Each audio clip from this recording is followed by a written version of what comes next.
आणि पहलगाम हल्ल्यानंतर चुन चुन के मारेंगे असा अमित शहा यांनी दहशतवाद्यांना इशारा दिलाय। पहलगाम हल्ल्याचा बदला घेणार असल्याचं अमित शहा म्हणालेले आहे। दहशतवाद्यांनी लढाई जिंकली असं समजू नये असंही त्यांनी म्हटलंय।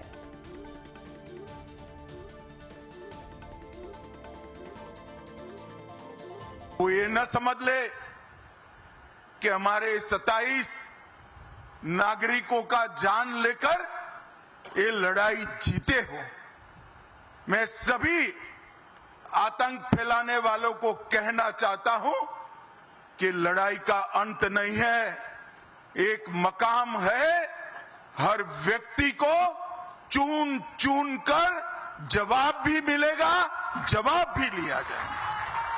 आतंकवाद को मूल समेत उखाड़ने का हमारा संकल्प है और वो सिद्ध होकर रहेगा। तर नवनीत राणा, उदय सामंत आणि संजय राऊतांनी या संदर्भात काय प्रतिक्रिया दिल्या त्याही जाणून घेऊया। हिंदुस्तान में जे काही हिंदुस्थानमध्ये होत आहे, आज फक्त पाणी बंद केलं आम्ही पाकिस्तानचं, त्यांचा दाना सुद्धा आम्ही पाकिस्तानचा बंद करणार आहे।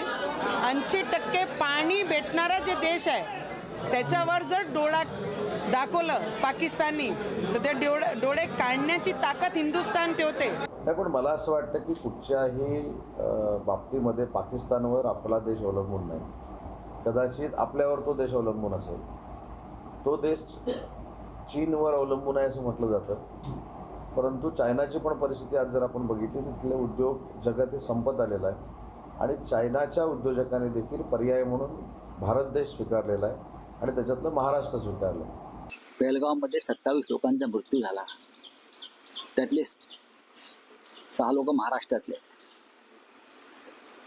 निदान 7 दिवस तरी दुखवटा पाळायला पाहिजे होता ना प्रधानमंत्र्यांनी।